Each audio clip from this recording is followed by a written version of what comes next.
How to find given number belongs to which number system? This totally depends upon the representation of that number. Let's see. Here, some numbers are given. If we take the first example, these numbers 123, 123 and this 123 looks same with different base numbers, right? With different bases. And we can easily say that this number is the different number as it contains only zeros and ones. Its base is 2. So this is binary number. In case of this 123 number, the base is 10. The base or radix of decimal number system is 10. So this 123 is a decimal number. In case of this 123, the base is 8. So this is a octal number. In case of this 123, this is a hexadecimal number because its base is 16.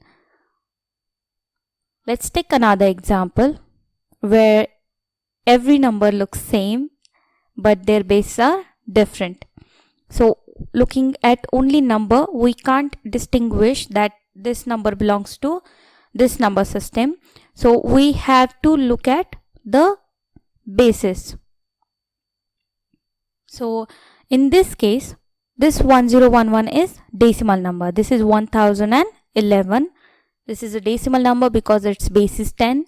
This is an octal number because its base is 8.